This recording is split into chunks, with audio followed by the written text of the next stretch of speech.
a recording. Who and what we are as a spherical being, it really is quite obvious when we start to understand this. That worlds and planets and spheres and suns and stars that astronomy and astrophysics have made visible through Hubble and other advanced instruments so they can record them, show them to people. This is the kind of thing that this planet of this people on this planet are just recently becoming aware of in the last few generations. The history of this planet until you get back to Lemriel, people didn't know what the stars were. They were already dumbed down. Most of those people 5,000 years ago on this planet were already dumbed down, didn't know anything, didn't remember anything, including leaders, religious and political. So this planet could not really be fixed or changed in the way it's going through a process now until certain things had first been changed in the lower worlds from the upper realities where God is, there people pray to all the time. All the prayers that people have prayed in all the religions on this earth have not changed this planet at all. Not one bit, and it's getting worse, not better. So something else has to fix this place that is not about people on earth, or they won't recover. You get this dumbed down to where we don't know anything, then the end result of that in galactic history is life ends on this planet. Again. Understand, you guys have been on this planet and other worlds many times, and you've died here in other lives. Not just on Earth, other worlds as well. And it's a journey that we should know. Normal people on normal worlds, of course, know the structure of the universe. Even the Galactic Alliance was not traveling above the void. Even though they didn't have subconscious minds and they're very advanced and spiritually great and wonderful people and all that. They've even just started to go above the void in recent years, along with us and others out in the universe. They become more masterful more quickly than us because they don't have the kind of restrictions and brainwashing we've been subjected to be put on this planet. So these are the beings that go with us. These are the beings that help us. These are the beings that shut down subconscious fear. And I don't just mean primary and secondary implants. All fear-related things in your entire history. From the first moment you stepped foot into the etheric and went down to the lower worlds and started playing with bodies. Before that, we were all collectively involved in creating the lower dimensions of time and space. And planets and moons and suns and stars and all that stuff. The silent mentors, this order of beings that keep together the whole creation and run it, are not like beings you would understand because they've never been subject to bodies. They don't have them. They've never been subject to material matter, but they support and run it and maintain it. They don't have egos in the sense of what people on Earth would even comprehend. And they're not concerned about us. In general, they've never been concerned about us as individuals, training us like master teachers or anything else. That was not their bailiwick. That's not their purpose. This all starts to change, or started to change when they started making their presence open at the Hue Expansion Ray Academy. But that is not on the lower worlds. That's above the void, where we're going. And so when we rub shoulders with what's called pure positive energy, or we rub shoulders with energy above the void and in the void too, an energy that's passing through us has no negative nature at all. And we can't bring anything but our true spherical beings to such places. We have to leave the lower body, the astral, physical, causal, mental, etheric, asleep, kind of on a trance state, just like you put your body to sleep every night. So you should be more aware, becoming more aware that when we go on these journeys, those other things that influence you here, like your emotions, all come from the astral body. You're running in the astral plane in one of 144 parallel dimensions. It's just big. It can be very confusing if you're not working with the Atma and trying to brain this out or think this out mentally from Earth. You won't do it. You won't be able to do it. It's just not possible. The human brain is not capable of comprehending, nor is it designed to store and comprehend such things. The Atma is. The real us is. So this is what's being awakened. This is part of disclosure. Disclosure is not just telling people publicly, officially from the White House that extraterrestrials exist. They're already admitting, they're already doing that in public hearings right now. Public hearings you can watch. That was never allowed before. Started with the announcement of the U.S. Space Force, which is not a new organization, by the way. I don't know how new that name for that organization is, but it certainly was a rare at the beginning when NASA started, as a parallel classified space program the public was never told about. So that's part of disclosure. The other part of disclosure is how you get this to people without them rioting the streets and killing all the leaders on planet Earth for all the abusive things they've done out of fear. Fear of extraterrestrials, fear of having not enough power to defend ourselves if the bad guys from space come here. If you hadn't noticed, since World War II ended, there's nobody's come here to bomb any cities or fight back when their ships have been shot back in all these decades. You'd think people on Earth would get the message. But fear blocks this. You still want to say something, Marshall? You're just waving your hand. Okay. So, the real secret to all of this and mastery and everything else, waking up, is being free from fear. In any form. Because fear is artificial. Consider this. Somewhere you picked up this thing we call fear as an emotion. It started in the astral plane and was brought down here. So it didn't begin in the physical universe as you know it. But it did begin in the lower planes of time and space, where the hue is, or this vibrant first sound, is split into two currents, positive and negative. The original idea was to keep these two things circling each other, to manifest poles, to create opposites in the lower worlds, to create planets, which need poles, south and north, float in places in the hue and things like this. In the upper worlds, no such thing exists. There's no poles there, opposites. Things are held in place by beings, manifested and sustained in place by beings. We used to know this. We're still capable of recovering this. It's not destroyed. This is one thing that I need to get across to everyone as often as I can.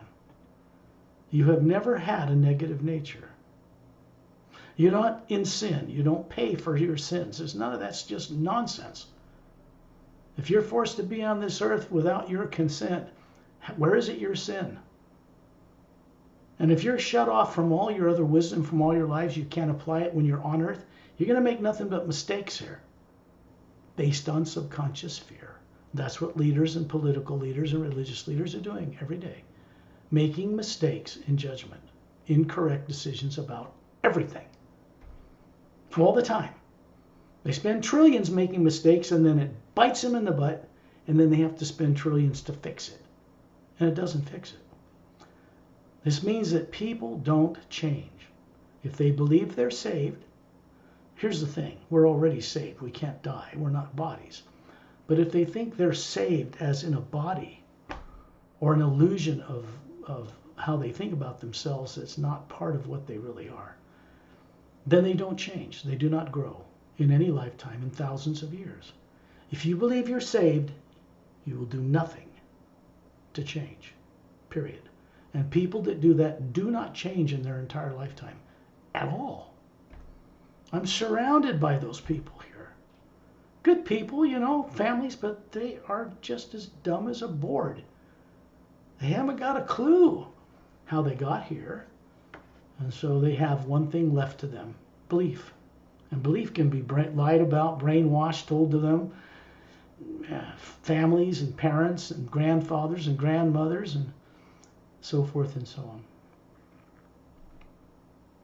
Whatever we're taught outside in the atmosphere of Earth is not correct. Not even the speed of light is correct in the way they fixated themselves and stuck themselves here with a belief that other beings can't come here because you can't go fast enough. The speed of light was determined on Earth by scientists who used physical eyes and a body in this atmosphere to determine it. There's no such limit. The light people see with physical eyes that comes to this Earth from other galaxies does not take billions of years to get here. It's continuous. It's constant. It's telepathic. Those little galaxies float in a much bigger field of energy, we call space, that is not and does not observe the laws of physical matter. There are no limits in it. There never were. There never will be. We as beings have the capability to move and travel in that ether, in that primordial omnipresent intelligence. People call divine spirit and pray to it all day long. But it doesn't change the world at all. If you hadn't noticed, it doesn't change anything. We're not meant to pray to something we do not know. We're meant to go to whatever that is, experience it ourselves, and come back changed. We're meant to bring back, have this rub off on us, and help us to remember that we used to know how to circumnavigate the entire multidimensional creation as Atmas, spherical beings. Because that is what's made in the image of Source, spherical. Even galaxies, which have a big center and are kind of flat, turn this way, all the things that make up a galaxy are round.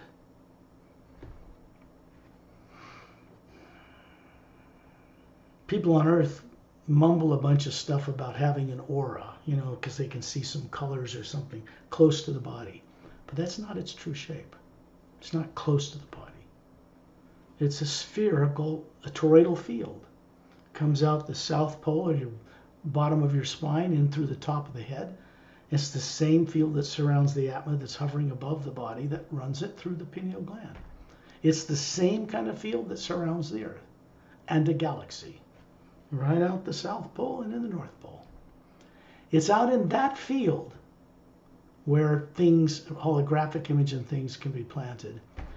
Not just implants, but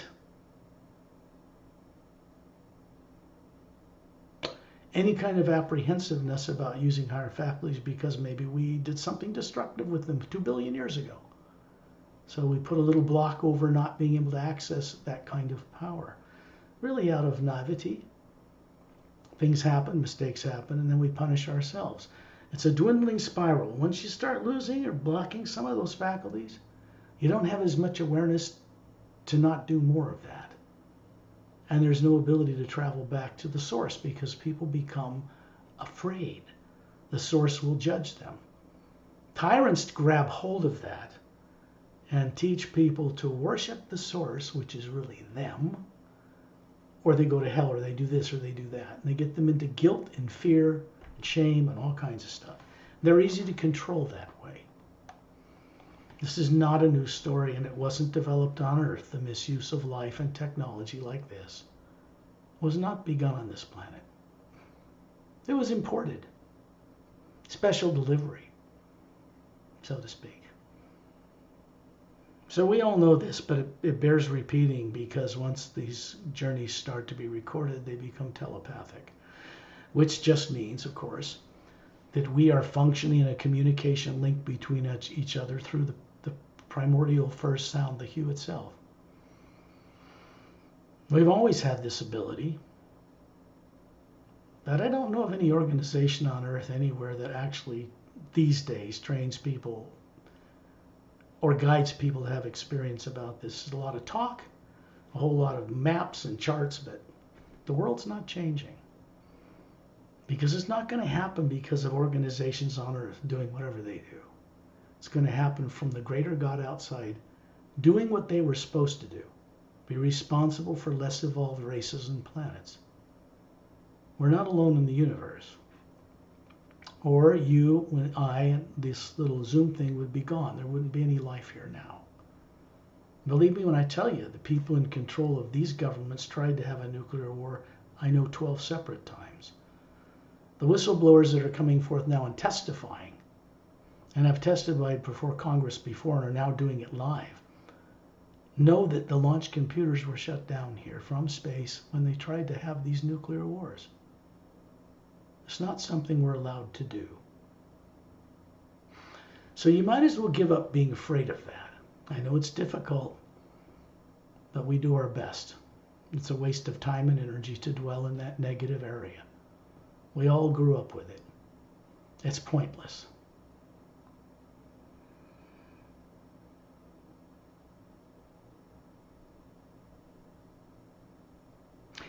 Is there any particular place, Marshall, Susan, Inez, Renata, Anna, Lee, that you'd like to visit in the Hue Expansion Ray Academy?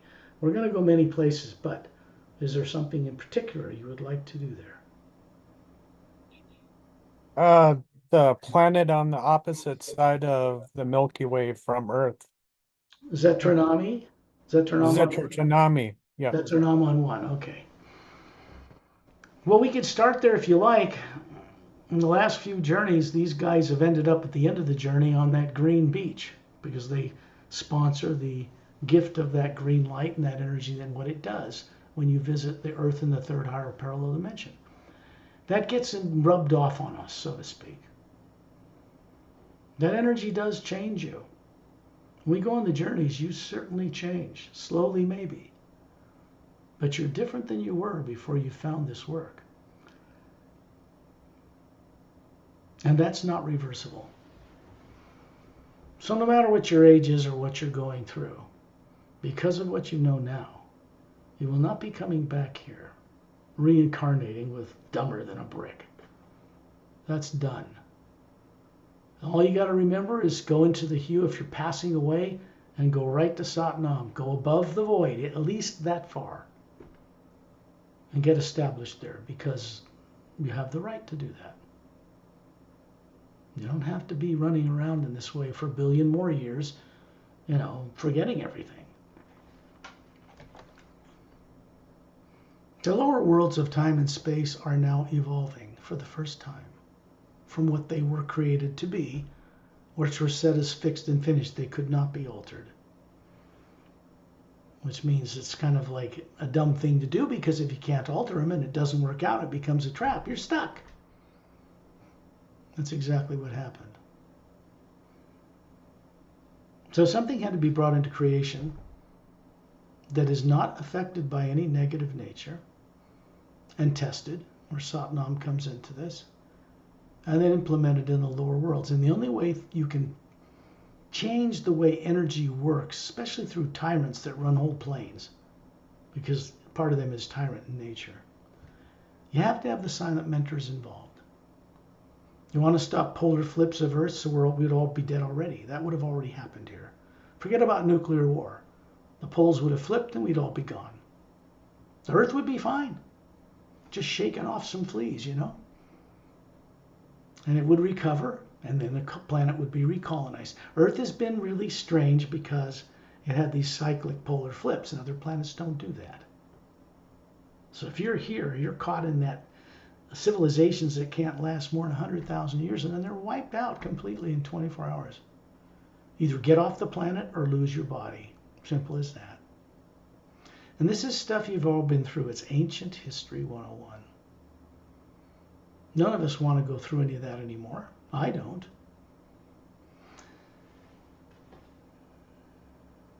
When you close your eyes, so easy to do, you're shutting off the input from the outer world and the atmosphere of Earth.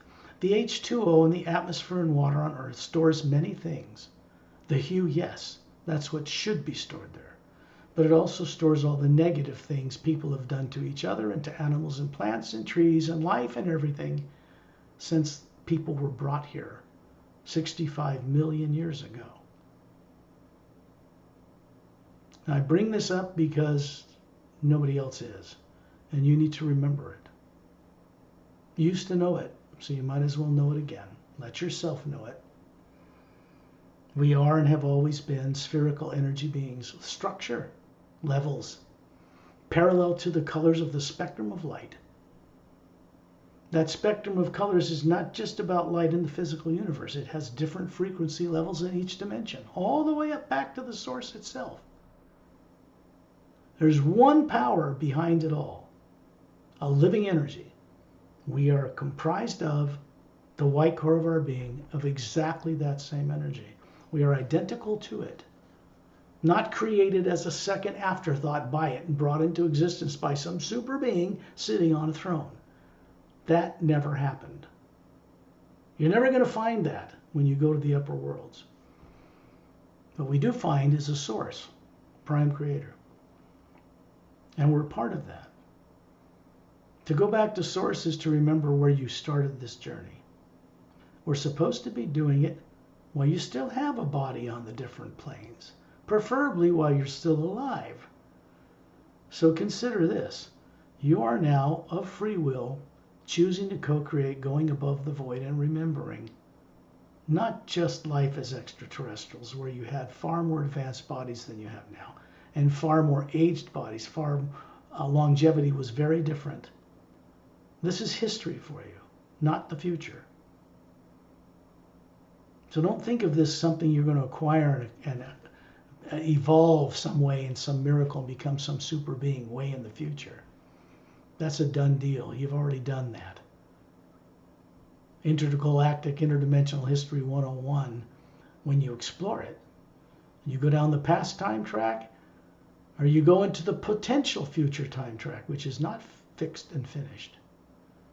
If you look at the lower worlds of time and space, like you look at the linear nature of past, present, and future, you can see it all at once. Because you're looking at it from above time and space. It doesn't have a linear nature. The Atma that we are does not have a linear progressive nature. It doesn't move along from past, present, and future. It is always in the eternal moment.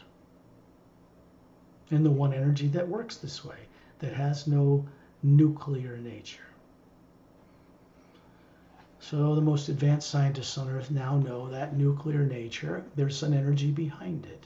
They call it the God particle. They know it's there. They know the black void of space is not black. It's a powerful energy. It has a visual, light, and sound. They can detect it, but they don't understand it. They can't work with it. Beings from other worlds know how to do this. So their craft and their devices are extremely more advanced than things on Earth. But you have to work with that one power in order to go faster than the speed of light, let's say it, as it's known on Earth. And if you don't work with it and you don't divine your craft to utilize it, you will not get very far. Certainly not far in rocket ships.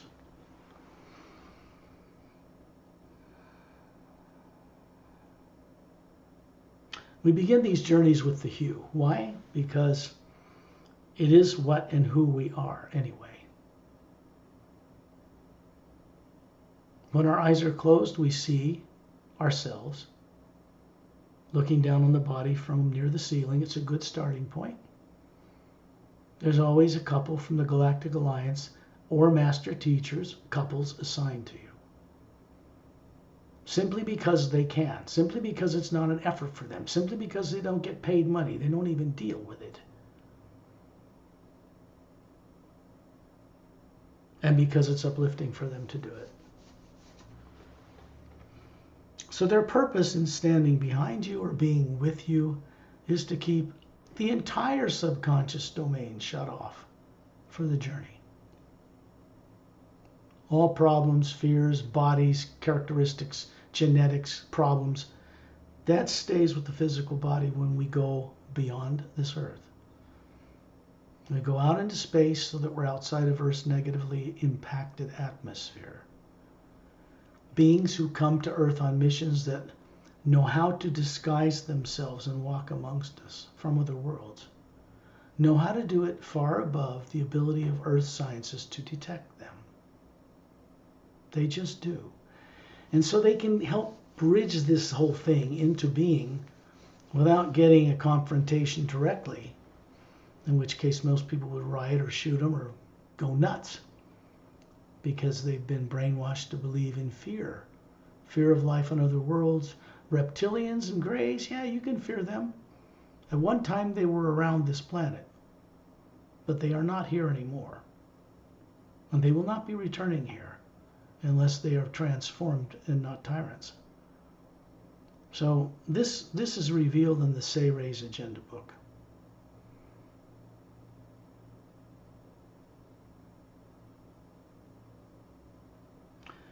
Near the ceiling, you always project, if you're a male, it's a perfectly handsome 36-year-old body. Flawless. Short hair, long hair, doesn't matter. It's whatever you prefer. If you're a female, it's a perfectly beautiful 36-year-old woman. Strikingly beautiful beyond what you are or anybody is on earth. Because the energy coming through them is so much higher. And it's not mixed with negativity. So naturally, if you run into someone from another planet, you're going to be greatly uplifted and you're going to try to put them on a pedestal, like an archangel or something.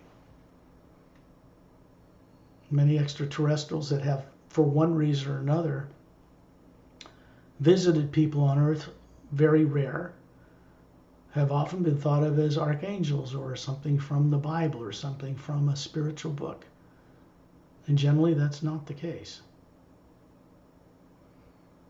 The Norse gods, or like Zeus and Apollo and all that, these were very tall, 18 to 25 feet. We know who they are. They are the Say Rays. And they're very ancient.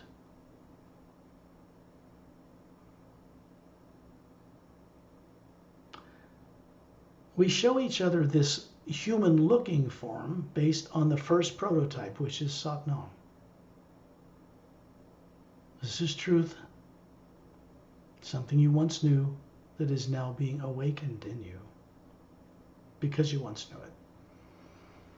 So the flow of the hue through me and the friends I work with who are masterful indeed begins to awaken this in you. The subconscious is like a tightly wrapped up knot in a rope, and each knot has to be unraveled and straightened out carefully so that your nervous system doesn't just fail in the process. As more energy flows through you unhindered by negative subconscious things, your energy rises. Your consciousness rises. Your ability to comprehend what you are as an Atma and the multidimensional nature of the universe expands. It becomes dominant. It begins to take over. The real you begins to take over with help from the one power, the one intelligence. The genius that sometimes is represented in this work, and it is beyond anything people on earth understand, comes from being plugged into the one power. And it's not about brain genius like IQ measured on earth or anything like that. It's far beyond having a photographic memory. That's just one of the lesser faculties of each being. Some people on earth, very few, have this turned on. My grandmother on my father's side, or my father's father's wife, had a photographic memory. Elon Musk has a photographic memory. So he's able to remember and do things that other people can't. It makes him very successful. Fortunately, he's dedicated to bringing these technologies to the entire planet. And to do that, you've got to buy things that people invented that they didn't have the financial wherewithal or the political connections to make things get out to the public, so they're just suppressed or forgotten. Not anymore.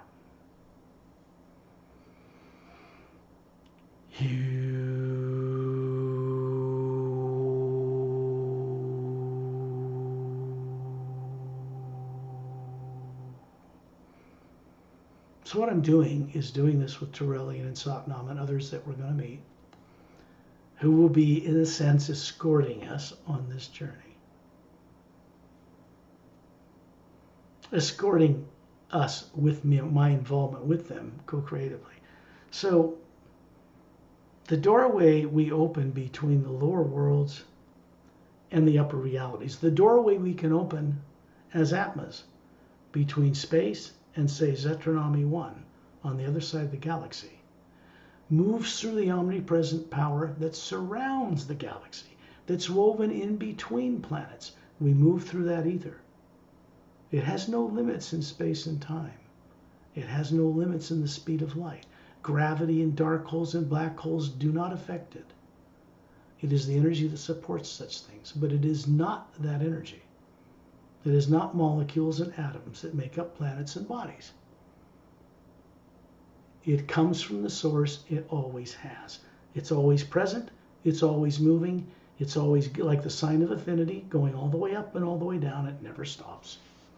The silent mentors regulate this great power. There's one being really behind distributing it. That's Agam Purusha. He's way above the Hue Expansion Ray Academy, just below the sound of light, the ocean, as some people call it, or prime creator or source. There is no negative nature there. None. No space, no time. These are things that belong to the lower worlds, and were done so deliberately in that way. We were supposed to be masters over it. We were supposed to play in it and be caretakers and custodians of worlds and beings. And younger things like mammals and animals who have Atmas running that were supposed to evolve, we were supposed to help them. People are not doing that on Earth, if you hadn't noticed. They're doing quite the opposite. That is self-destructive. People cannot unconsciously obliterate life and think they're going to be saved and it's going to be blessed in what they eat and what they do, because it isn't. Nobody blesses that just because people pray to have it done. If you were Satnam, would you bless people doing that? Not going to attack them or do anything to them. You're just going to support them, let them wallow around in their pigsty on Earth, not changing. And they don't change at all. Then they die. The opposite of faith and belief is fear and doubt. They don't get into the pure energy behind it. There's only one way to connect with that consciously, and that is we have to go on our own journey in our own path within the hue. Each one has their own unique way, collectively. And we need to get above the lower worlds and rub shoulders with and have that pure energy flow through us as an Atma. Recharges us. And we bring that back to Earth and it changes our awareness. And lo and behold, in a year or two, you're able to comprehend stuff that you just couldn't even begin to comprehend then. It's not the brain in your body and life you grew up with on Earth that is comprehending this. It is the awakening Atma that comprehends this. And it's transmitting as much as it can to the physical life you have on Earth. In other words, we're bringing enlightenment to the form you have on Earth. But not just there. We're doing it to the astral, emotional plane, causal, mental, and etheric planes at the same time. So when you're near the ceiling and these beings are beside you, you are a spherical being. And you're showing these beings what you really look like that has a human appearance. That's not a body. That's made of energy. It could be nicely dressed. It could look like Torellian. But it's how we communicate with each other. We're really the spherical being in our pure state. We always have been. When you find yourself at 10,000 feet in the atmosphere, these beings are still beside you. Simply keeping all the stuff that worries you and all the subconscious stuff turned off for this journey. It's a great benefit because you would get nothing from these journeys if they did not do this. Too much negative stuff in the past and billions of lives that keep us from, or deter us or misdirect us from accessing the upper realities that we should be doing on a normal planet. So you are like prototypes. You're beginning to do what most of your fellow men and women are not doing yet. Too afraid to do it. They're happy to stay in their belief systems and not change at all. This doesn't work.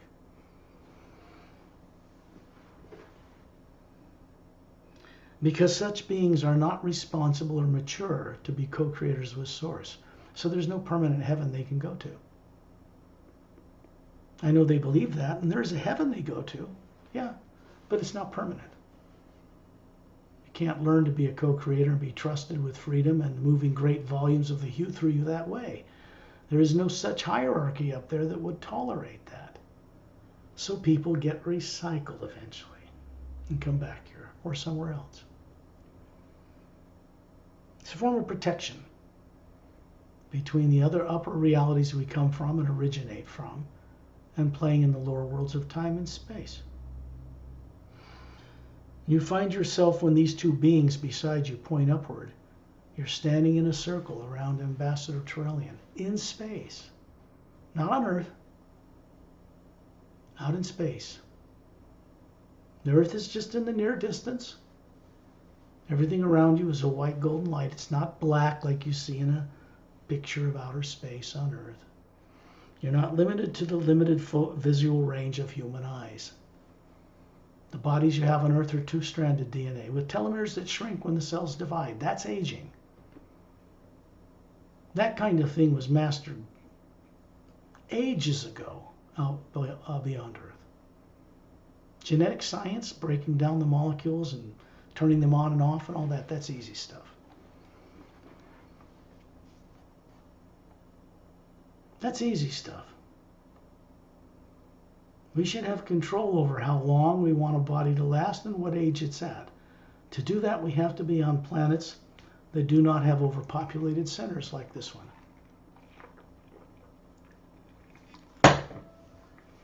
We still have to observe universal law outside of Earth. And if the universal law of hundreds of millions of planets is, do not overpopulate your planets, then this problem has to be solved for people on Earth because it's way overpopulated. 8 billion should be 500 million. Thereabouts. No more. So that is being taken care of as well, how that will happen. There's a process to this. I'm not going to kill off 3/4 of Earth's populace. This is what Nazi Germany, that's what Hitler was going to do. No. That's not going to happen. In space, when you look around you, you hear this sound as a deep humming, almost like a slight rumbling like thunder, but no lightning. This is the sound the physical universe makes. It's the sound the Hugh expansion ray makes in the physical universe. I can actually, when I'm outside, if I listen, I can hear it in the atmosphere of Earth or see it behind the molecules.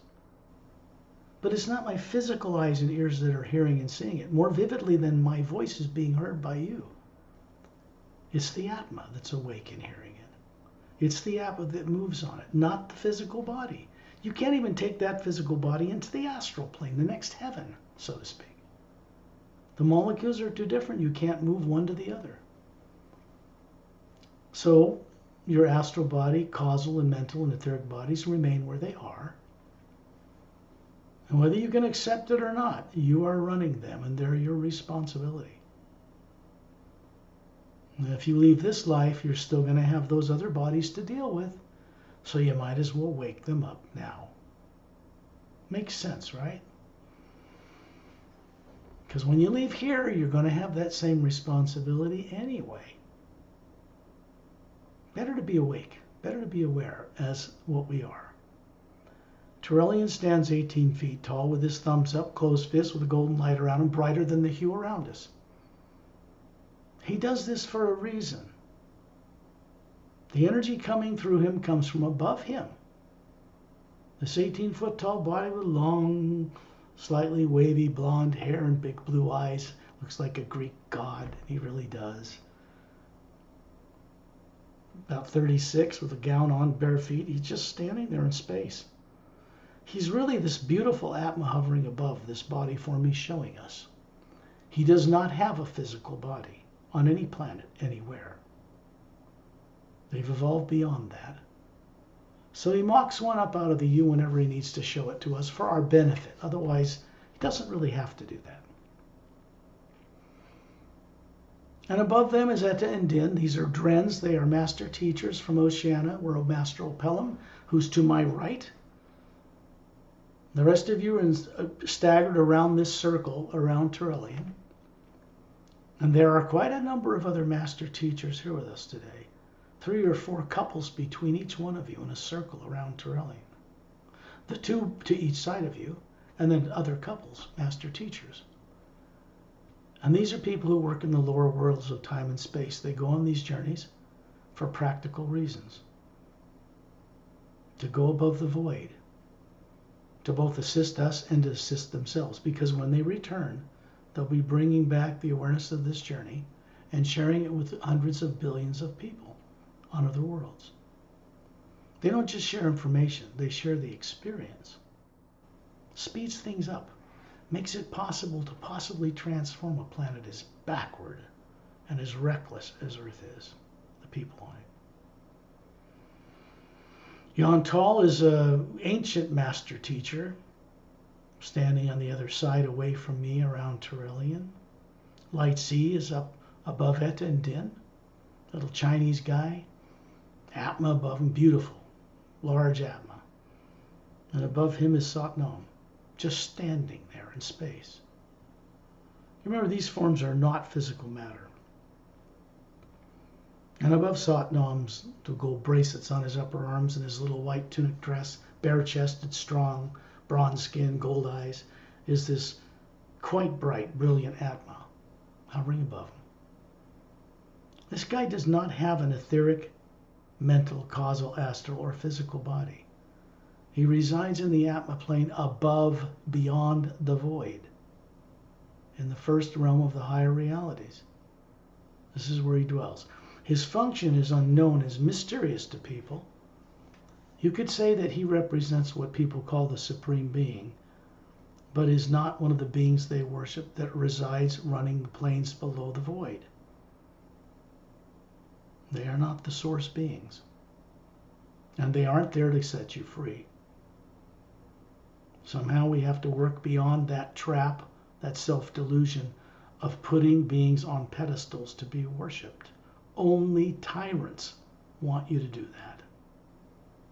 The source never required or requested that we pray to it or worship it.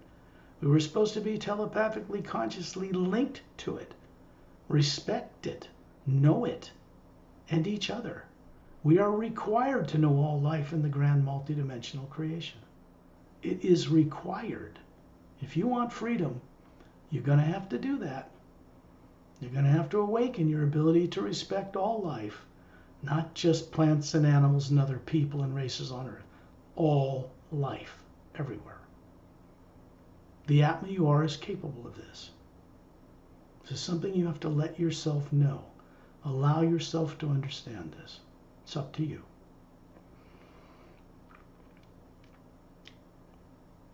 Above Zeontrahnaman is a vortex. It's kind of a pale golden light. We're going to light it up. So I want you all to participate. You don't have to do it out loud. Just send the hue out with me and the others when we do it. So you can help add to your little part in creating this vortex that goes from the top of the physical universe all the way up through the lower dimensions and right into the void. We're bypassing the illusory worlds of time and space with positive and negative and fear and good and hate and love and all that. And we're going into the energy of the void, which is pure hue.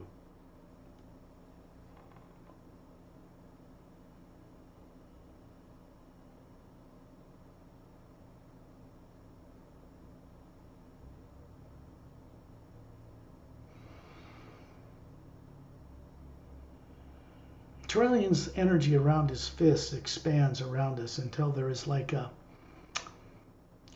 transparent golden oval sphere of light around us, like the hull of a spaceship. All you have to do is keep your eyes closed and see it. Otherwise, you're just cutting yourself off. I can't control that.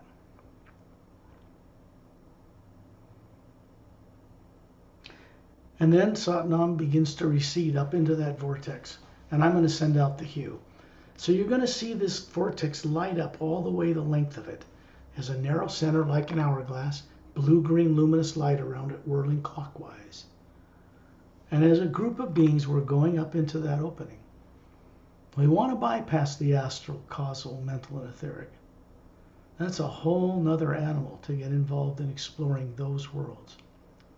Because the beings there, including you, have their own trap to work out. or rather you, the Atma, has to undo the traps they're in. So they begin to help you and each other. And they help you down here. Your higher selves, so to speak, are really you. The forms you're running on those planes are physical matter bodies. Better close that and turn that off.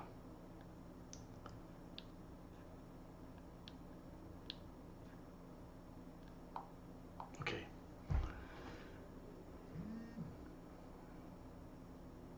But they're made of different levels of vibrational matter, molecular time rates that vary from plane to plane. You're already running these forms.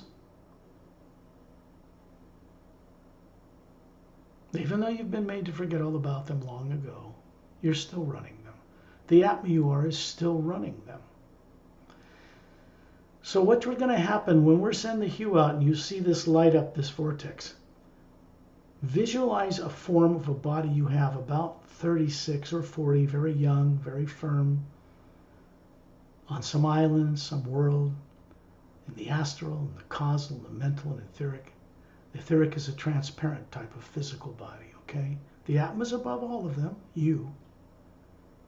And visualize them sitting down comfortably on a step or in a chair or lying down in these higher worlds below the void, going to sleep. Because they're going to be put to sleep and put on automatic, so as a whole Atma you can go on this journey above the void and not have to worry about them and not be affected by them. In a sense, this Atma journey from Earth has, in a sense, a mastery awakening that will affect those other so-called higher selves and get them awake. From the lowest plane does mastery manifest. We wake up at the lowest point and bring it all the way back home, waking everything else up in between the source and us. This is how it really works, you know. I'll begin those hues now, and then we'll get going.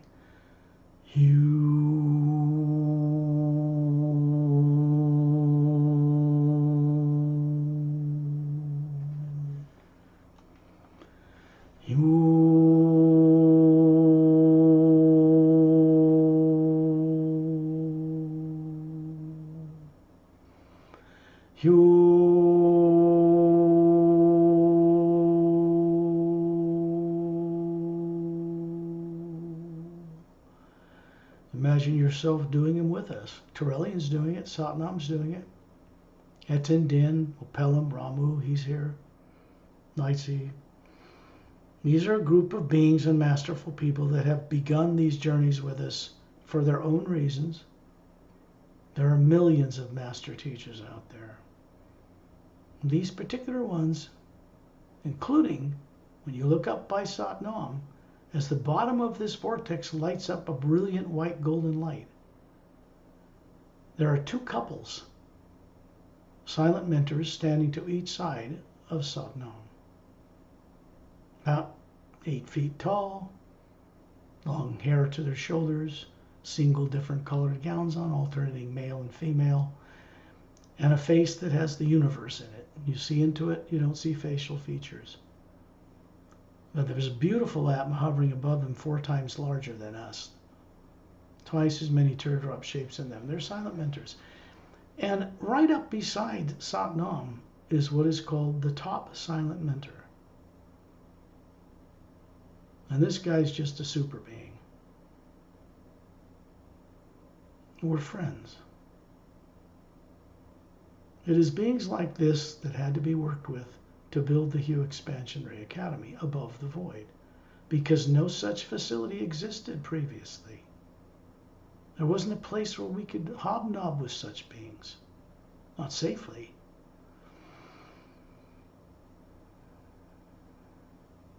Hue.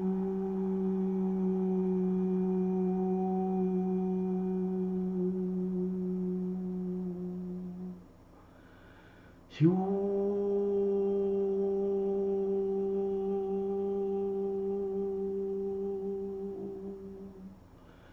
Hue.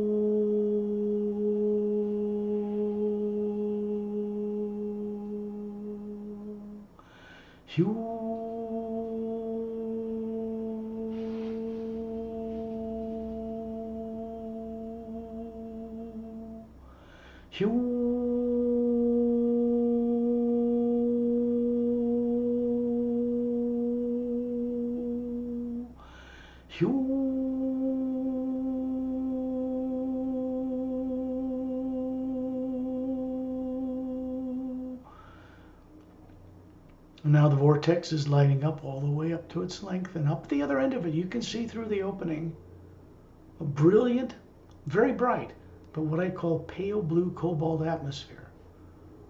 And the energy of the void. It is not the realm of the Supreme Being. It is pure hue. It is a barrier between the lower worlds of time and space and the worlds above the void, where we come from, where we came from.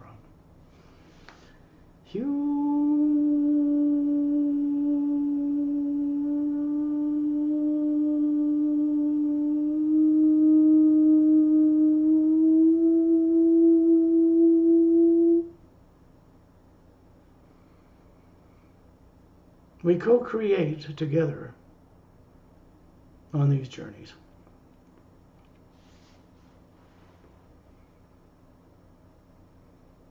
You look for one last time at Earth with its polar ice caps and its barren moon, orbiting the planet without turning, no atmosphere.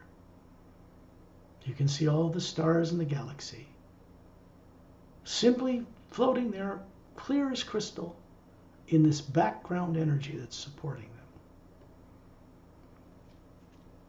And you look at the Earth, you can see an electromagnetic field, white golden light kind of energy, coming out the South Pole and going in the North Pole.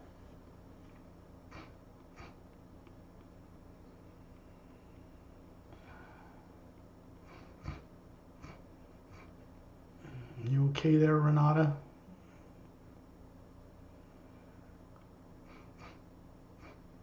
You gotta sit down again. Okay.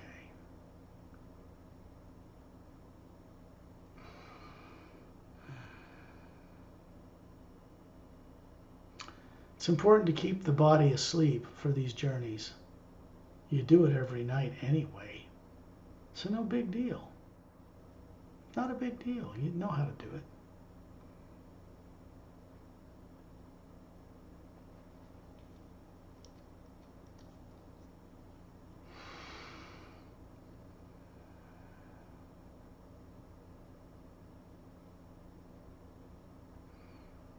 Satnam and these silent mentors are moving upward into this void. There's a high note of a flute sound, hauntingly beautiful melody being played. It's not just a constant tone. It's a tone that's so beautiful it pulls at your heartstrings. And it's simply guiding us upward. We're riding the omnipresent power, the sound itself, from the upper realities that have been brought here and surrounded us by these beings. And when we move in the bottom of this, the whole group of us appear like the size of a penny compared to the size of a dinner plate. It's a big opening.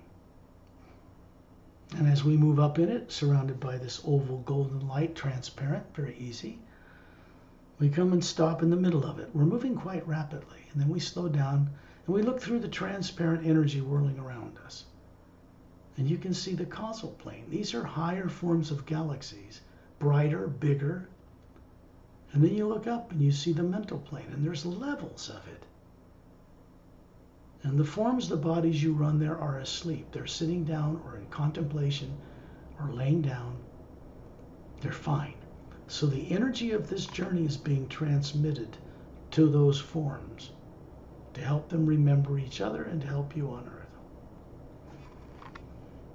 And we move up forward and we come out the other end and we find ourselves floating in this powerful sound. In a cobalt, it's like a light pastel, it's not cobalt blue, it's a pale blue, but it's very much brighter than the hue in the lower worlds. There's nothing here, just this energy surrounding us. And we're these spherical beings floating around Torellian, moving upward at a tremendous speed, until we see that we're approaching Zeontrahnaman and the silent mentors that have gone with us, and some of these master teachers that surround us, over 100. And we come out and we see a beach approaching us way up ahead, until we stop to hover, looking down on this sandy, luminous, white diamond-like beach, glowing. It's everywhere. It goes as far as you can see. It's a wide beach. Curves around to the left and the right is in the distance, so you know it's circling some kind of massive circular land. This is at the upper end of the void.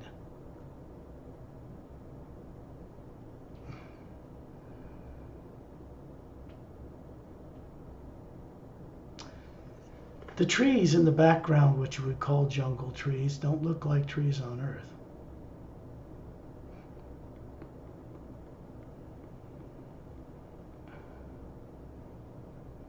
They're like fruit trees and palm trees and flowering plants and exotic extraterrestrial trees, all glowing. They all have transparent trunks. The energy's moving up and down them. Things don't work here like they do in the lower worlds. And Zeontrahnaman is simply moving over the top of those trees. And as we do this, we're surrounded by 12 levels of these birds who are circling us gently. Long V-shaped split tails, rainbow-colored feathers, beautifully blended, big blue eyes, 2 sets of bird wings, big Atma hovering above each one. And they're singing. They're singing the hue, perfect men's and women's voices, singing it on multiple levels. Here. And then you get this message from them that they are the ones maintaining the void, singing it into creation and maintaining it. Things aren't created there like they are down here.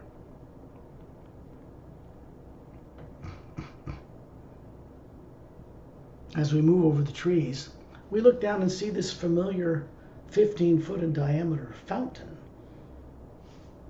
standing up from a 100-foot wide white stone floor. There's a statue of Zeontrahnaman in it. His palms open, facing outward at his sides. There's a white golden light brighter than this area coming down through this statue.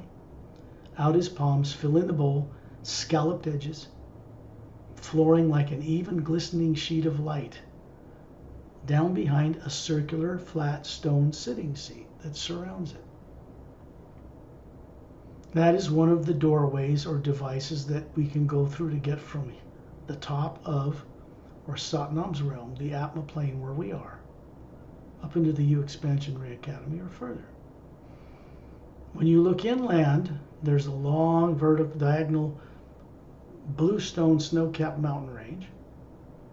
At the base is all these crystalline palatial things, transparent buildings glowing. There's a foot-thick golden quartz floor, steps that go all the way up between 2 big blue stone laced with gold type pillars. Everything has a luminous aura about it here. Everything makes its own light here, including you. There are no planets or moons or suns or stars here.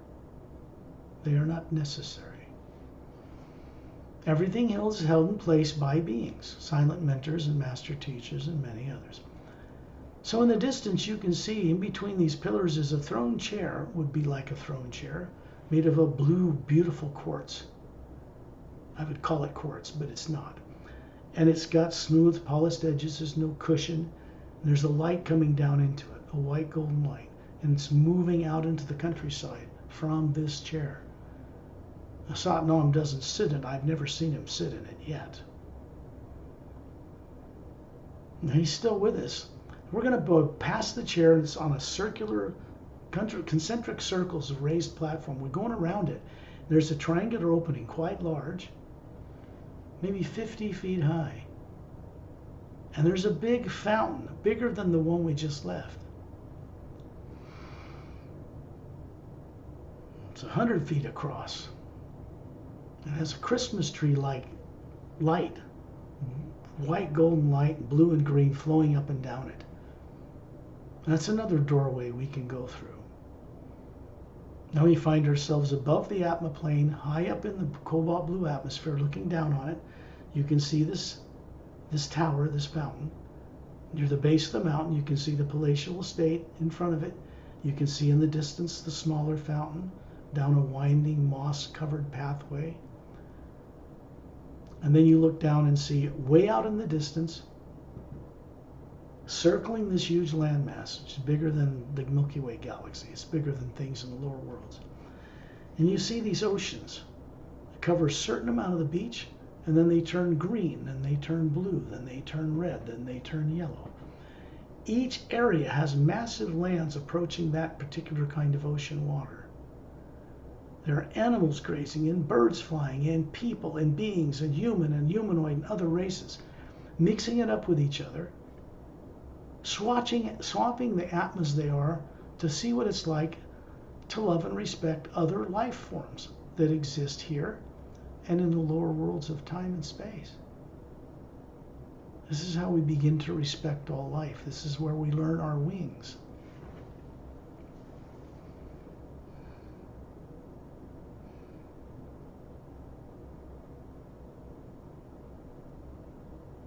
Since there's no time and space in the Atma plane where dwells thought known, you can come here and spend as much time as you wish when you're out of body at night, or go into a meditation or contemplation and go explore this place. Since you have certain points of reference to see visually what it looks like, you can start there and then just go off and explore in your imagination. When I say imagination, I do not mean you're making it up in your brain.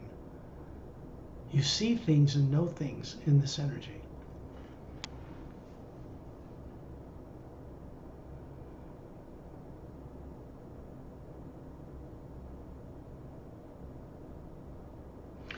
We're now moving to the central focused area of this huge Atma plane. And in the distance, you can see a white shaft of golden light simply running up and down by itself in a big clearing that has like a lavender green grass about a foot high glowing. And it's just coming into the ground, and it's going upward beyond the range of the cobalt blue atmosphere of this place. It's a primary portal, one of many that exist here. And Torellian is taking us, well, actually beings even beyond him are taking us up inside this interdimensional doorway.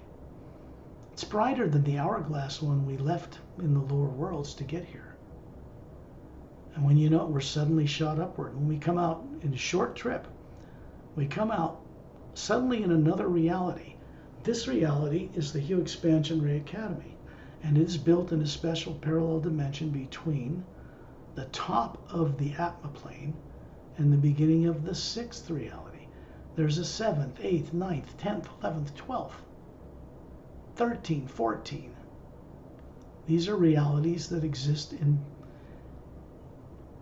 parallel to each other. There's no sharp gradation between them. They just kind of blend into each other.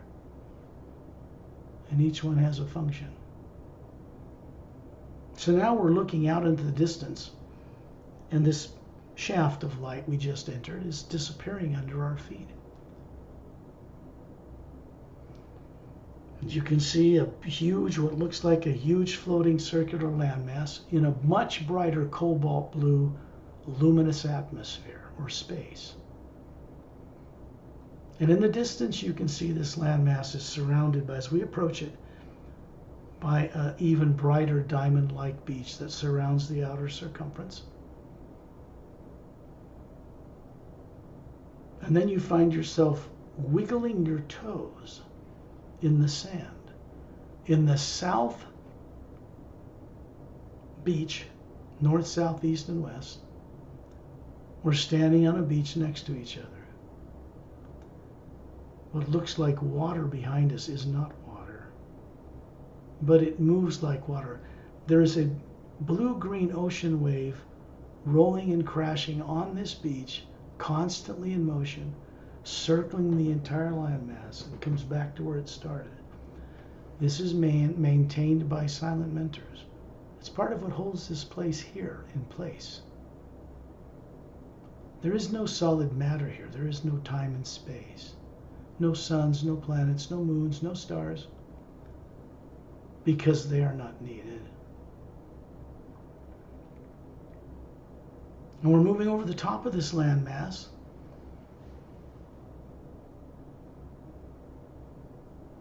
And we stop to hover above the center. Meanwhile, the human-looking form you have, remember that? Made of pure energy, is wiggling its toes in this sand. And that sand is running up your legs to the top of your head, and it's going right up into the Atma, where we are around Torellian, hovering above these 6 snow-covered mountain peaks. Way in the center of this landmass, we can look down and see that they are surrounding a circular island, white. There's a blue-green luminous lake surrounding it, and a blue glass-like administration tower rising up from the outer circumference of this island. Very high, 2/3 of the way up is a oval administration area. There's a fountain in it, and it goes to a minaret point. There is a shaft of white golden light, much brighter, coming down into it. As you know, down at the base of this blue glass administration tower is a pedestal, 4 feet high, maybe 2 feet wide, like a blue stone, like lapis lazuli as well, with smooth polished corners, and above it is hovering a crystalline sphere about 4 feet in diameter. Looks like crystal or glass. It isn't. It's energy. And inside it is a cobalt blue star, quite bright. That beam of energy goes down through this pedestal on this island and enters the hollowed out interior of the Hue Expansion Ray Academy.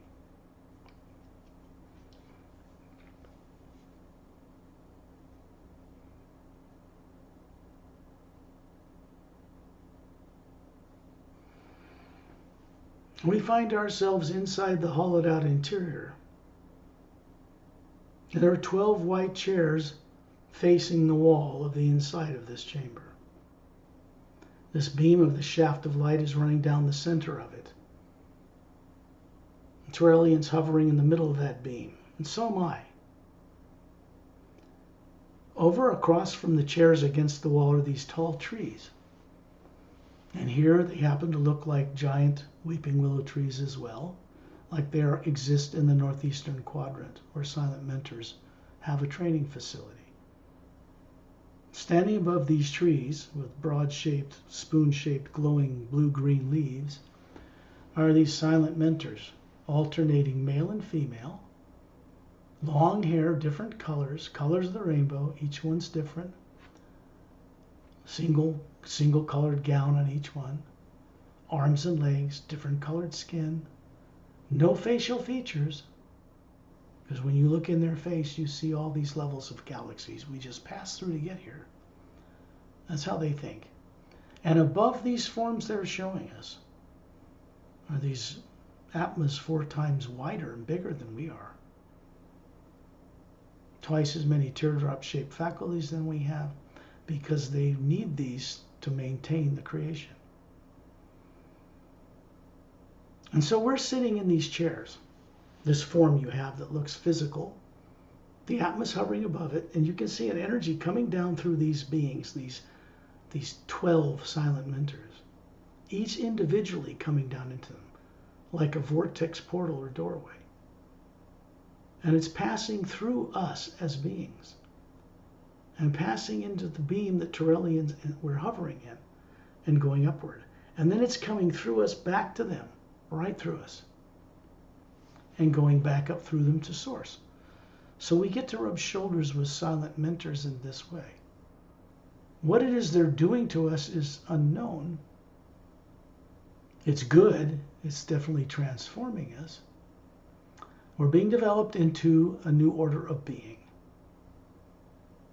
This is a bit of a blend of silent mentor, unlimited absolute freedom, and the love and, say, the compassion, if you will, of a master to help nurture someone back into remembering who they are.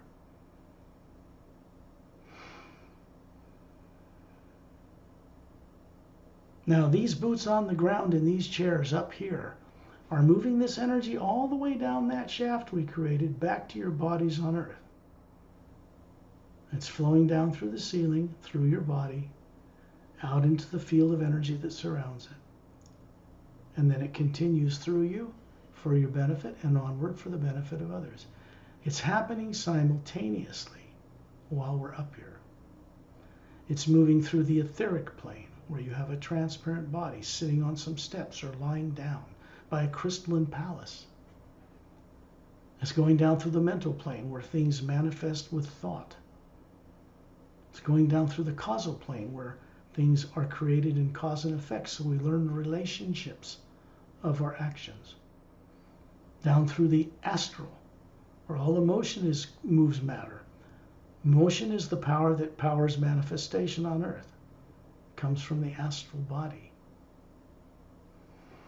So when we imagine something, and we're in co-creative harmony with Source, creating something new as we do here, then the one power manifests it. We don't. As Atmas, we don't have the power to manifest things properly by ourselves. We have to allow the one power to manifest what we've brought into it. And it has its own timing with these things. It's always for our benefit, but also for the benefit of others. And not just people on Earth. So we are in the Hue Expansion Ray Academy. Now we're suddenly hovering high above it, looking out and down on it. And you can see at the base of these 6 snow-covered mountains, way towards the center of this huge landmass, are these horseshoe-shaped tunnels with golden walls.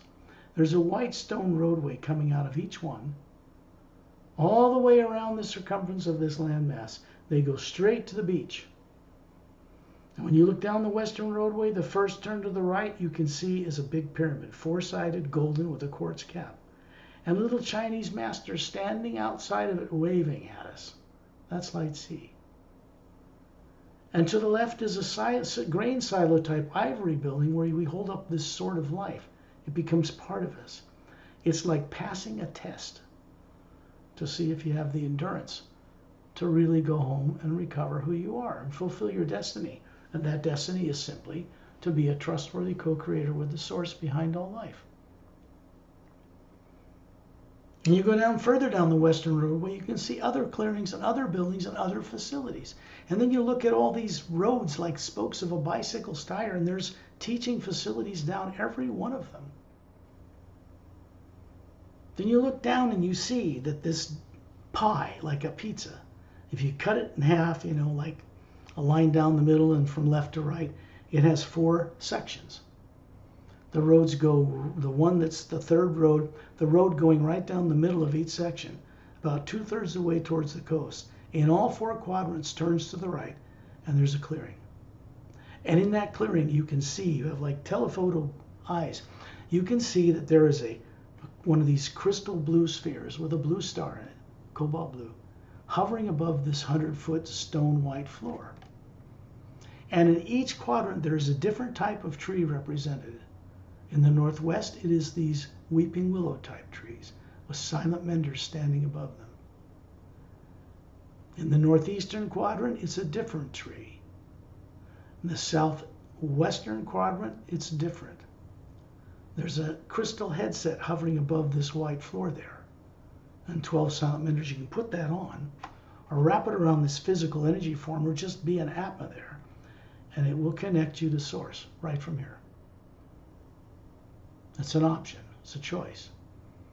The southeastern quadrant has a different tree and 12 silent mentors. Then you look out on the ocean.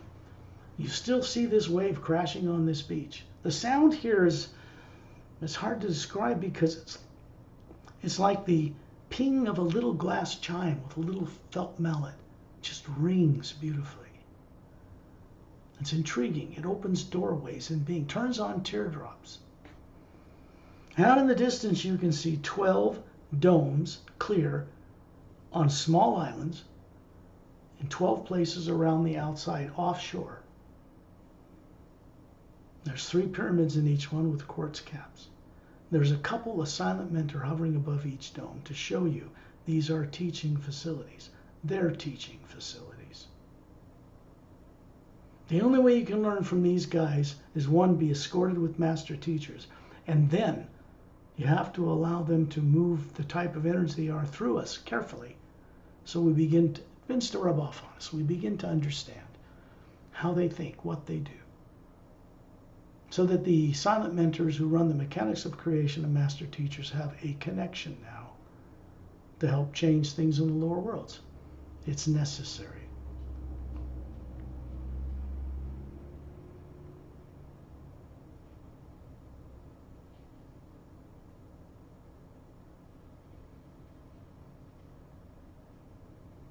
In the Hue Expansion Ray Academy, going down the same roadway that goes to the northwestern Silent Mentor Teaching Facility, instead of turning right, we turn to the left.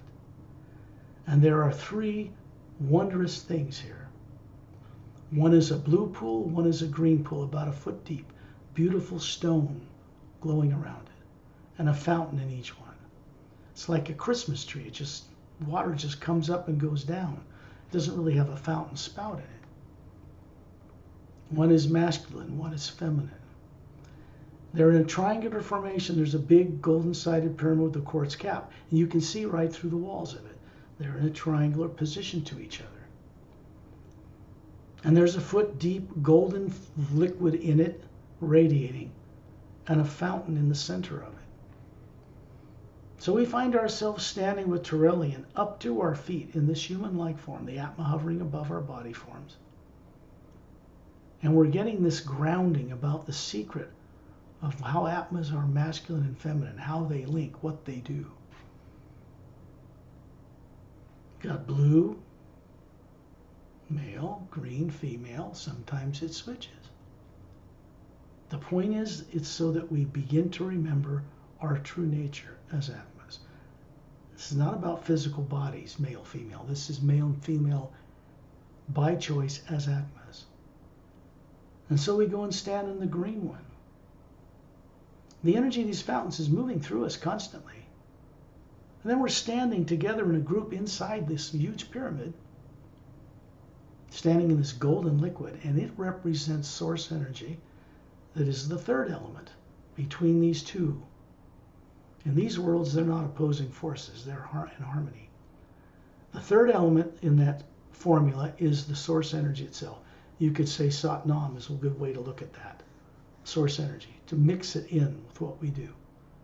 People aren't doing that, so they're not really in their right mind or with right people or anything else. It's like they're almost thrown together by chance because of the subconscious drives that are in them. And these things become, let's say, important in that they are turned into something constructive that we learn from. But the real formula is to manifest an understanding in this way from above negative nature and bring it back to earth. It's a very special facility in the Hue Expansion Ray Academy. I've revealed it to very few. It cannot work in some selfish manner. It has to be universal. So it's there for your benefit and for the benefit of others as well.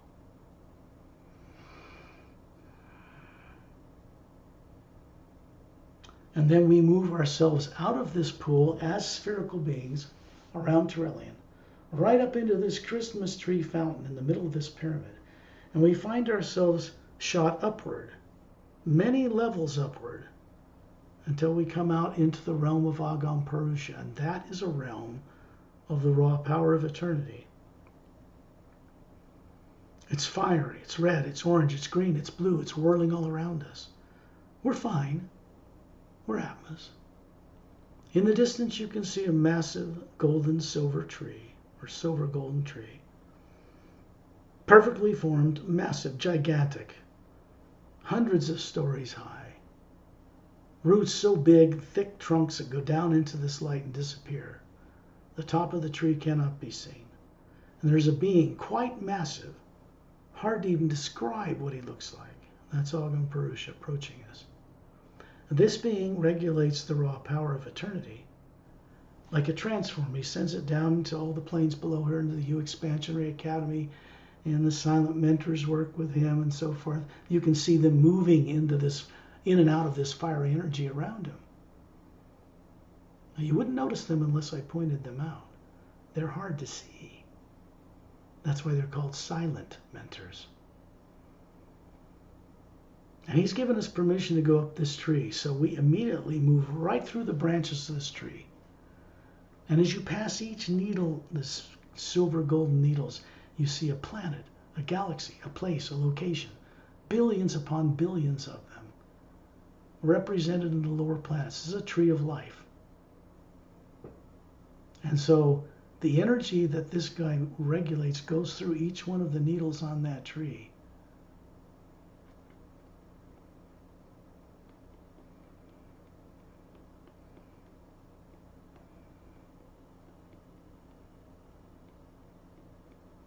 These should be, let's see, like your, okay.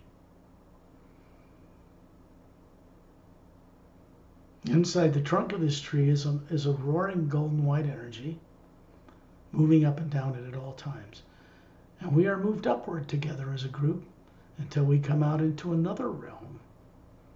And this realm looks like an even more massively bright cobalt blue atmosphere. This is the realm of Source, or Prime Creator. Sometimes referred to as the ocean of sound and light, because there are two things that we see and perceive here. A sound, very much higher than any sound in the lower worlds. Music of the spheres originates from here. It's like multi-dimensional orchestras and voices of men and women that you can't even describe, roaring around us. And in the distance, way in the distance, you see a single galactic shape, like a galaxy.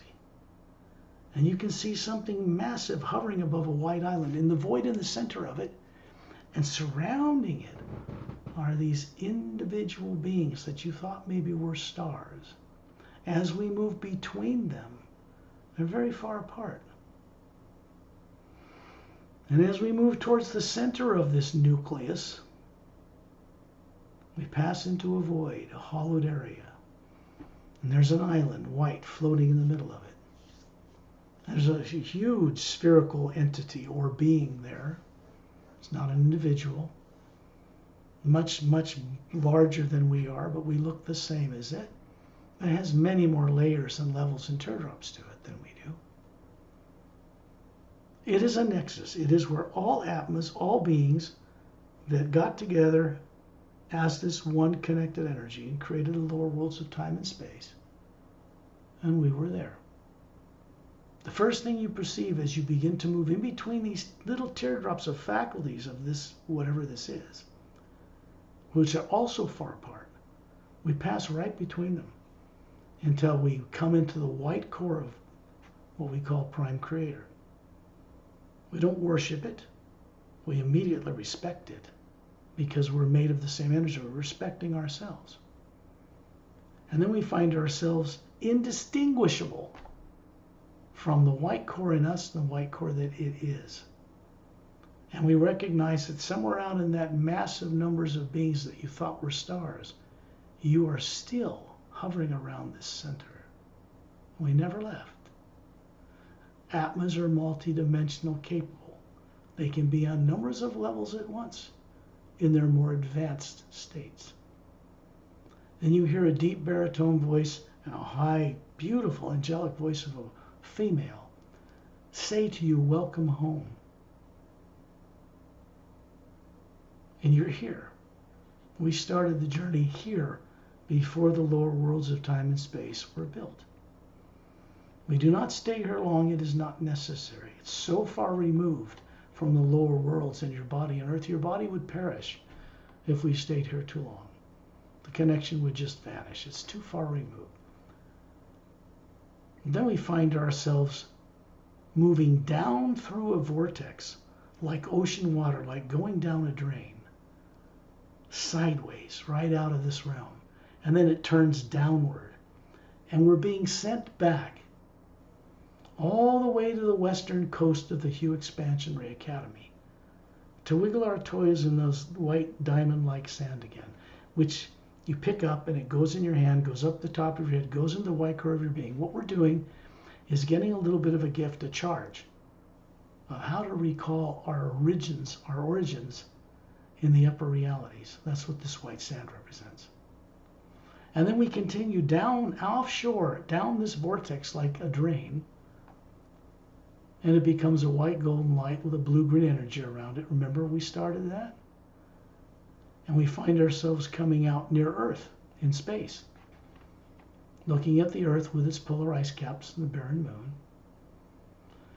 And then this oval transparent light around us that Torellian has been manifesting the whole time.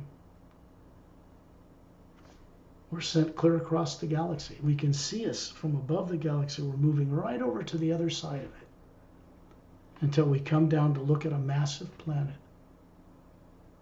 It has no polar ice caps. It has several continents around the equator. It has 3 moons the size of Earth orbiting it at different distances, no polar ice caps. Beautiful dome cities, not overpopulated, and in the distance 3 suns. It's a trinary star system. Most of the suns out in space beyond Earth are binary, meaning 2 that planets revolve around, or 3. Some are 4 or 5. Scientists on Earth know this now. Which means that the effect of that on planetary systems like these is that they won't have polar ice caps. The ocean of this world, you see, is like glowing. We find ourselves down inside the planet, walking along a lavender, luminous, fine particular sand that waves like a snake along a lavender river. It's a mineral. It's a self-glowing mineral within the water. And there's mesas like in the desert in Arizona and a big domed city in the distance.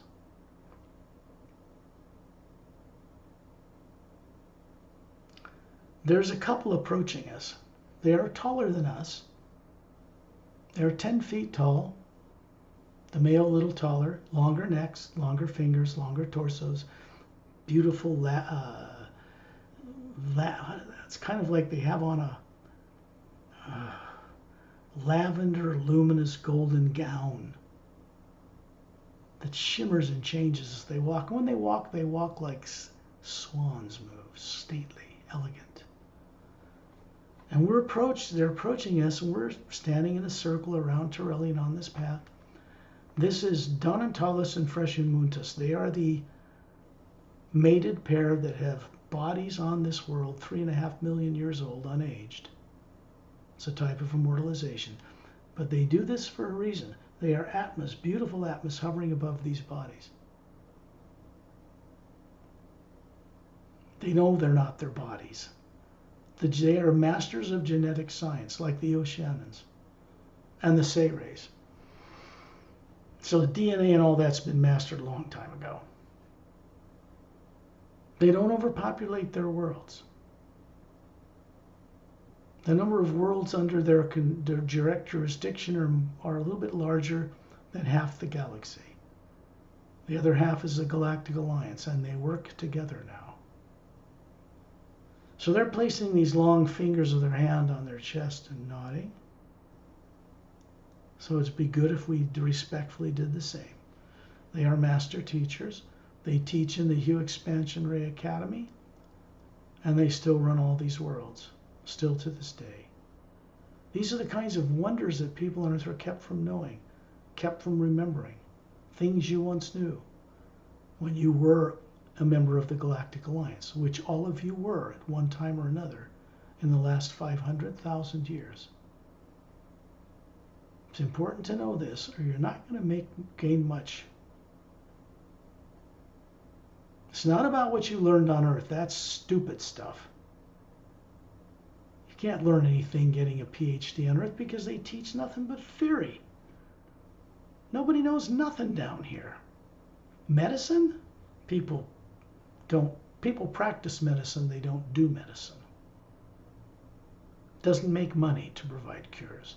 So this kind of stupid moronic thinking has to be dropped for this world to become part of the Galactic Alliance and be able to play among the stars in physical bodies.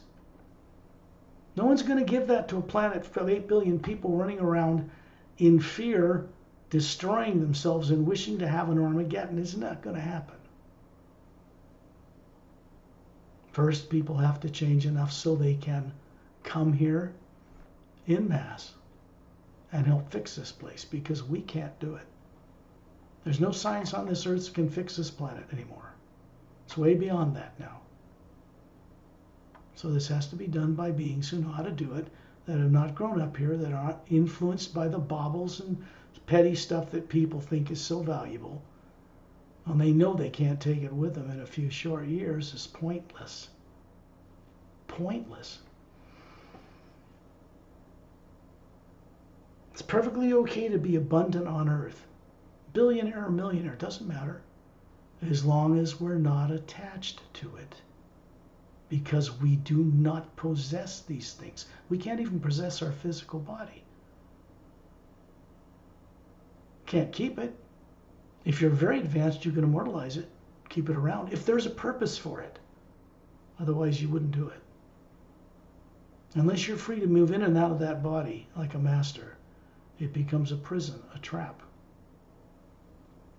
So these kinds of faculties, these higher city powers, SIDDHI, I think it is, of being, are not useful except in one way.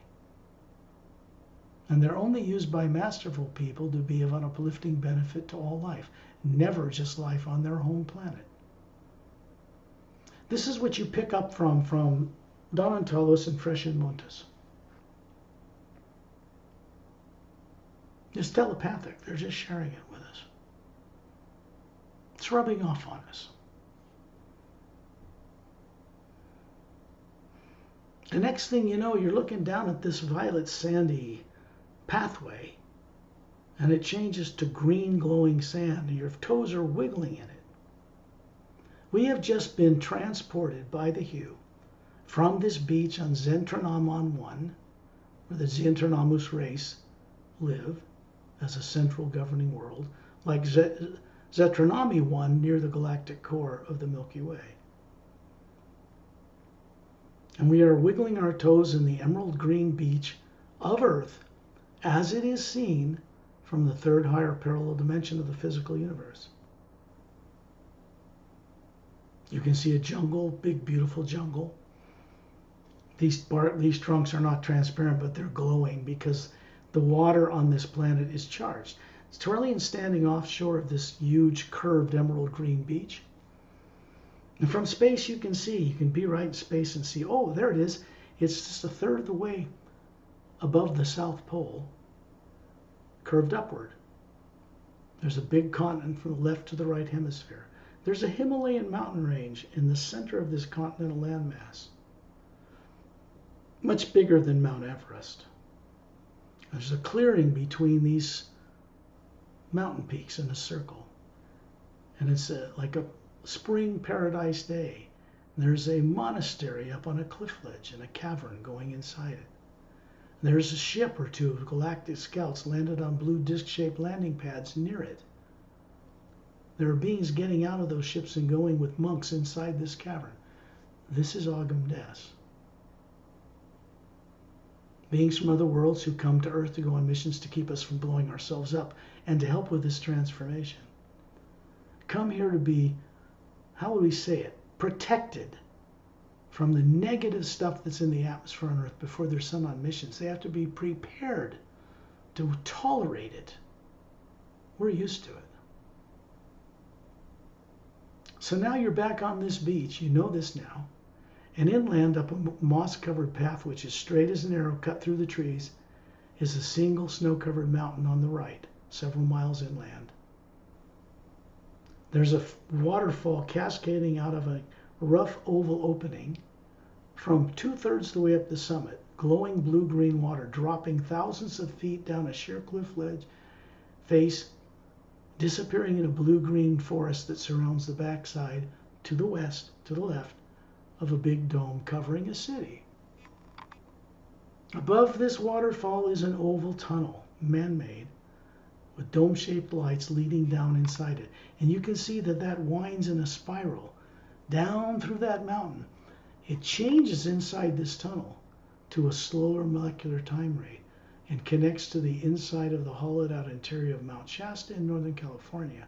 It's a Galactic Alliance base built there in 1908. And if it wasn't there, nuclear war would have wiped everybody out here already. So they're making inroads to making disclosure happen. It is necessary. The Dome City has 3 pyramids in the back, 4-sided with quartz caps surrounding a long ivory-collared lower kind of a oval dome. These are laboratories. The Sayres work here. Pelham comes here from Oceania. Etta and Din come here often. Silent Mentors come here. The Sayres come here. Members of the Galactic Alliance come here.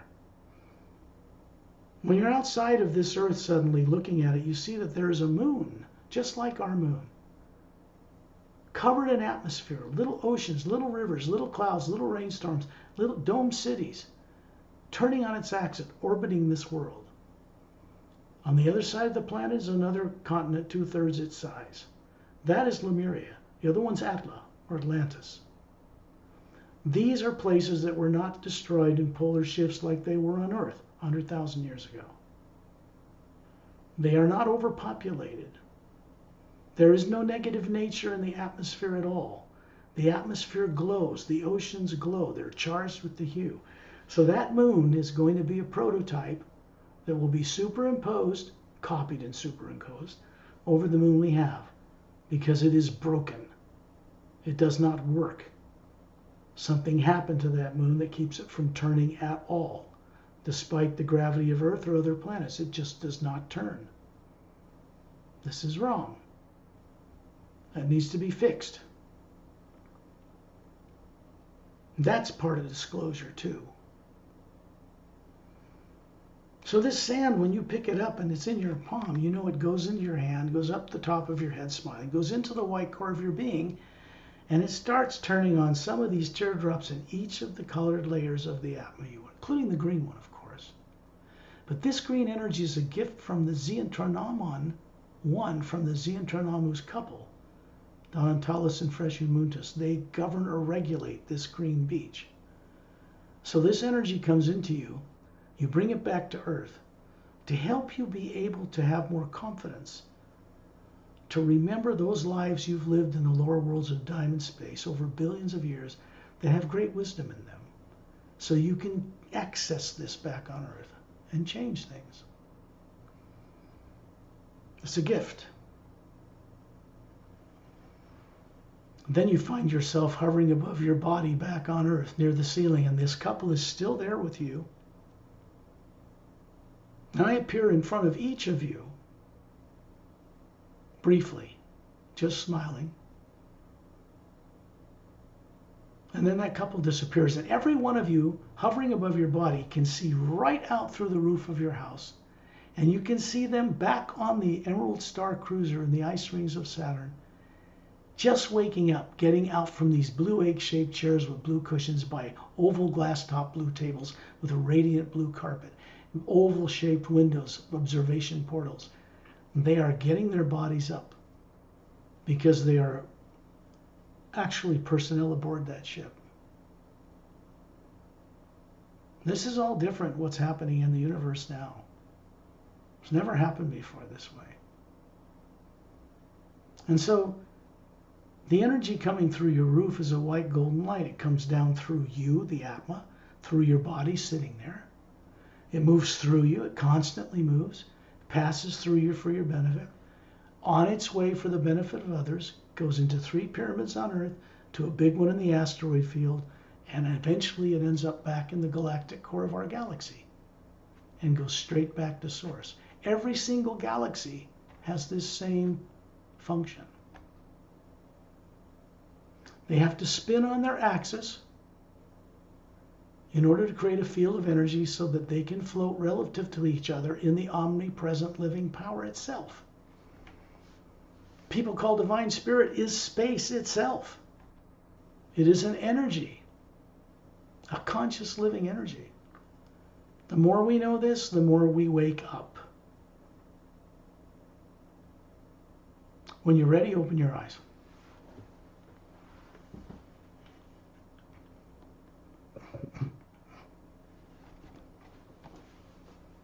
Remember, this is stuff you guys used to know very well, much better in other lives in the galactic lines than you know now. You've had great lives out there, good ones without war. When you have implants, they get in the way of remembering any of this. So you can't bring the wisdom back to Earth and make better decisions. We need this. It's required. So all you have to do is allow this to come back to you on Earth. Not worry about how to figure this out or figure that out or be mental about it. That won't work. And just allow your trust in yourself, trust in the source we visited to start to work with you because you're willing. So it sees you as, oh, these are ready to come home, be a co-creator like they were supposed to billions of years ago. Now, mic's on. We can talk. You can ask questions. We can do whatever we want. I'm going to stop the recording. Unless, yeah, I think I'll do